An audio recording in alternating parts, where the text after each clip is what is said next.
who is Dr. Lukas Gajdos, who's based at the ILL in Grenoble, where he's used neutron crystallography to study lectin carbohydrate interactions, amongst other things. And in his talk today, he'll be describing how neutron and X-ray crystallography can be combined to study radiation damage properties. Thank you very much. So yes, I'm going to talk about neutron crystallography, but more from a practical point of view. So all the steps you have to do before you come to your structure. Many of the things that I'm going to say have already been said by some speakers this afternoon. So some of it might be repetitive, but at least you're going to remember about neutrons for a long time. So let's start with hydrogens. So of course, we know that hydrogens account for about half of the atoms in protein molecules, and they have many important physiological functions in enzyme catalysis or ligand binding. So we want to study them, we want to observe them. But they are rarely observable in X-ray structures because they are a weak scatter. They contain only one electron. So only, for example, in a very high resolution structure of aldose reductase, only about 50% of hydrogen atoms could be observed, and only those that were bound to atoms with a low B factors. If we use neutrons as a diffraction probe, we can tackle this problem. So since X-ray scattering, we've heard it's proportional to the atomic number, neutrons scatter from atomic nuclei, and the scattering varies with different elements and different isotopes of the same element. So we've already heard this. Hydrogen is a negative coherent scattering length. So we can see here negative peaks in the difference maps. But if we exchange hydrogen for its isotope, deuterium, we can then improve the scattering and observe deuterium directly in the neutron maps alongside other atoms such as oxygens or carbons. Neutrons don't cause radiation damage. Neutron is a neutral particle, so we can collect data at ambient temperatures, which can be also beneficial. So neutron crystallography is a complementary technique to X-ray crystallography. If we want to focus on hydrogen atoms, if you want to see protonation state of our amino acids, orientation of water molecules, if you want to see proton transfer in enzyme catalysis, as I mentioned, we can collect data at ambient temperatures, which is closer to physiological temperatures. Some limitations arise mainly from the low fluxes of neutrons that are currently available. So these are several orders of magnitudes lower than X-rays, which we need to compensate for, and we need to have much bigger samples, so much bigger crystals, typically in millimeter cubic range. And also data collections takes much more time, so it takes several days, up to several weeks. This is reflected in the number of structures deposited in the protein data bank. So as of January, there are more than 160,000 X-ray structures, but only 191 neutron crystal structures. Typically, how does the typical experiment looks like? So this is a flow chart where I try to put the steps that you need to do. So let's say you have a protein of interest that you want to study. You can have your hydrogenated protein that you normally produce in E. coli, or you can have pure-deuterated protein. So I will explain how we obtain the pure-deuterated protein. Then most of your time, and the crucial part of your time, is the crystallization, because you need to grow large enough crystals for the neutron experiment. Typically, you can do it directly in the deuterated condition, or you can crystallize your protein in a hydrogenated condition and then buffer exchange for the deuterated one. Once you're happy and your crystal is big enough, we can go to our favorite neutron source and we can collect neutron data. After that, you process your neutron data, and ideally, you collect X-ray data from the same crystal that you used at the same temperature. So as I mentioned, you can do it both at the ambient temperature, or we can also do cryo temperature depending on the things you want to see. And then you can perform the joint X-ray neutron refinement, as I will explain later. So I mentioned the perdituration. So perdituration is a process where you exchange all of your hydrogen atoms in a protein molecule for deuteriums. This will reduce the large incoherent scattering of hydrogen, which will then increase your signal-to-noise ratio and reduce the background.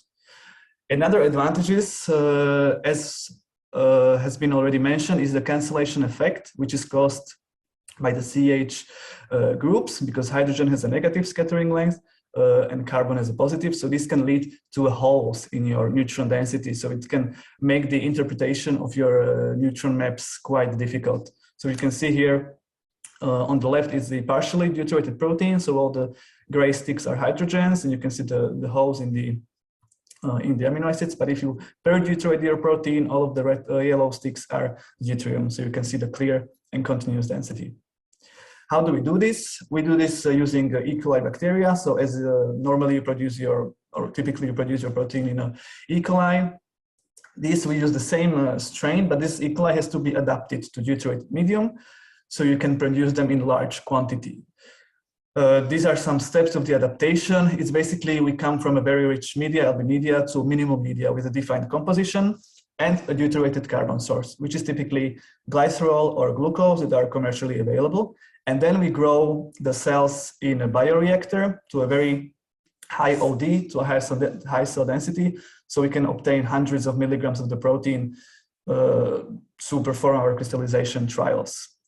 This is the typical apparatus, at least in our lab, D-Lab. So D-Lab is a facility that is dedicated to production of per-deuterated molecules, proteins. We can also per-deuterate other molecules. It can be lipids, it can be sugars, depending on what you want to study. So you have a bioreactor full of media where we grow the cells, and then typically this takes about 1 week when we monitor the cells. The biggest part of your research or of your part of the experiment is of course, the crystallization, because you need to grow large crystals to compensate for the lower fluxes, as I mentioned. Typically, you basically just optimize the conditions that you already know, because typically you already have the structure, X-ray structure of your protein, but you couldn't see the hydrogens. So that's why you're going for the neutrons, and you vary different variables in your crystallization trials. Most used technique is vapor diffusion combined with seeding and feeding techniques. We use seeding drop because the size of the drop is huge for the hanging drop. It can be hundreds of microliters. And you want to also know the phase diagram of your crystallization of your protein, because you want to aim for the metastable zone where the crystal continues to grow. This can take several weeks up to several months till you obtain the size of your crystal that is sufficient enough. Once you have your crystal, you can go to the neutron source. For example, I am working in Grenoble, France. We have a reactor as a neutron source. So this reactor produces 3 neutrons by nuclear fission. First, we need to moderate the neutrons because they have high energy. So we need to moderate them by scattering to a milli-electron volt range. So we can use them for our diffraction experiment. The diffractometer itself is called LADI. LADI is a quasi-Laue diffractometer, which means out of all of the wavelengths that are produced by the reactor, we choose by a filter a range of wavelengths that we use for our data collection. This is the instrument. So it's this black drum. It's a detector basically where you insert your sample inside, like here vertically. Your sample as a crystal is in a capillary for a room temperature data collection, and this is the hole where the neutron beam passes, and it's covered with the neutron sensitive image plates where you can record your reflections. After you collect your neutron data, normally you would collect your X-ray data, as I mentioned, from the same crystal and at the same temperature. So it's a room temperature X-ray data collection, so you can perform the joint refinement. Joint refinement drastically increases the data to parameters ratio and makes your model, improves the model quality. For X-rays, basically the refinement, it settles the backbone, and it can refine the atoms that were subjected to cancellation effects. The neutron data are then used to refine the hydrogen atom position. So you use both data set, X-rays and neutron data set during one refinement. In the refinement settings, so this is the Phoenix suite, Phoenix software, which I was using during my PhD. It's a user-friendly, and you can really play with the refinement settings. You can refine individually hydrogen or deuterium atoms depending on the form of the protein you have.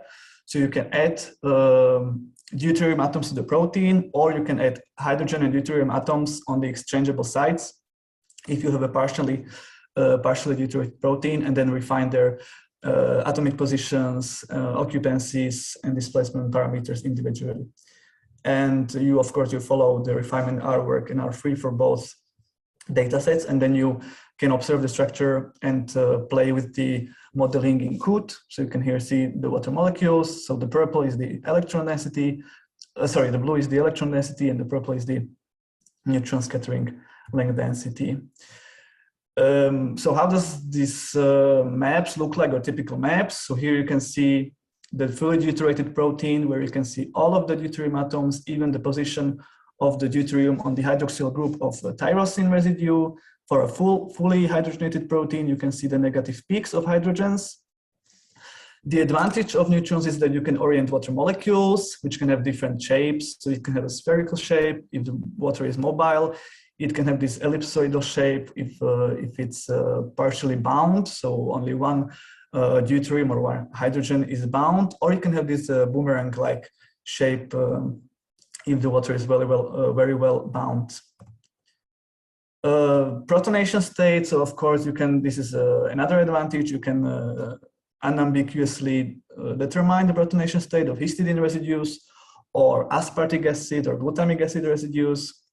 So you can see that in the purple, this is the HD protein, so it's a partially deuterated, so you can see the gray sticks again are hydrogens where we cannot see the positive nuclear density, and this is the fully deuterated protein where we can see the protonation state.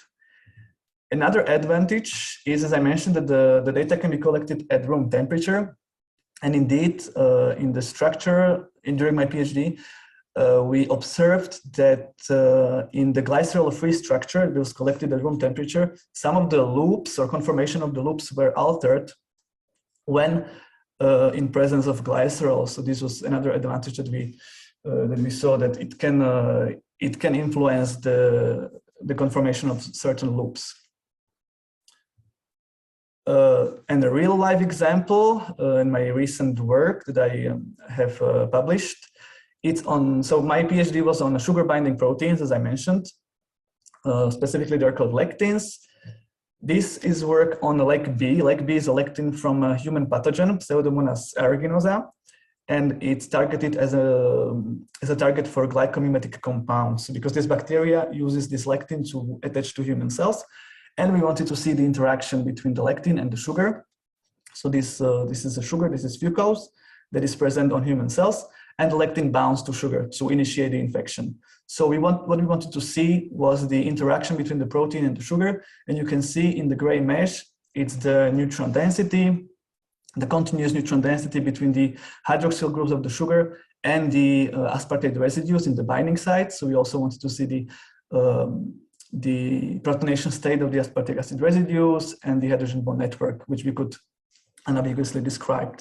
And here you can see the details that we can gain from the neutron structure. So this protein, this molecule fucose was per-deuterated. So you can see that we really gained much more information because we can see also the methyl group, the triangular or the pyramidal shape of the neutron density, and of course all of the scattering of all of the deuterium atoms. And here is the crystal. So the crystal is rather small, let's say, for a neutron experiment, but still you need crystals that are about 0.1 millimeter cubic at least. So we collected both neutron and X-ray data from the same crystal and jointly refined the structure. So just to sum up and some home take message, we've heard a lot about neutrons this afternoon. So neutrons or neutron crystallography is a complementary technique that can have a beneficial information, mostly if you want to unambiguously determine hydrogen atom positions in the protonation states of some amino acids, if you want to see the orientation of water molecules, if you want to see proton transfer in your enzyme catalysis. Per-deuteration is advantageous. So if you want to, it's not necessary, but it can help you. You can have smaller crystals for your data collection and also reduce the data collection time. You can collect data both at room temperature or cryo conditions, and then joint refinement will vastly improve the model quality. Finally, I would like to acknowledge and thank my supervisors during my PhD, Matthew Blakely, which is responsible for the instrument at ILL. And thank you for the invitation and for the attention. Okay, thanks very much for a really clear and fascinating talk. So we have time for a few questions, if there are any in Slack or the Q&A. Yes, I've got a few questions from Zoom Q&A. So there's a question by Bernoulli Vogue, and they say, do you observe beam damage? You mean radiation damage? Yeah, I guess so. No, with neutrons we don't observe. At the energies that we use, milli-electron volt energies, they do not cause radiation damage. Unless you have a special atoms in your protein that can capture neutrons, like cadmium, or then it might absorb neutrons and then by decay it can damage the protein, but this is rare and we do not see normally radiation damage. There is another one by Otto Kirelis, and it's, do you use special methods to grow these large crystals? There's no protocol that would work for every crystal or every protein, so you need to optimize your condition. Normally you start with the conditions that you already know for your protein, and you optimize the concentration of the crystallization agent. I was using vapor diffusion method, large drops, because you want to have large crystals, so you increase the volume of the drop, and feeding was also working. So basically you just add a fresh equilibrated solution of your protein with the precipitant agent in the metastable zone onto your crystal, let's say once per week. You need to observe your crystal and then observe how they grow. There's also special methods with counter diffusion when they grow crystals directly in the capillaries. There are methods then when they grow crystals in space, in microgravity, but this is maybe too expensive for a normal user. Okay, probably I just read another one. There are a few in Slack if you would like to answer them. Yeah, I can. So there is another one from David Briggs, which asks, is it absolutely necessary to collect neutron and X-ray data from the same crystal for joint refinement? Or can you use different crystals from the same conditions? Yes, you can use, ideally you would collect the same because there's no reason why you couldn't, but there have been cases when people collected the from different crystals, grown from the same, let's say, same batch, same conditions. So it's as closely to isomorphous as possible, but it's possible, yeah. Great, thanks very much. Yeah, as I said, there is a question in Q&A, and there are a few more in Slack coming up. Okay, I will check. Thank you. Thanks very much. Thanks again. So our next speaker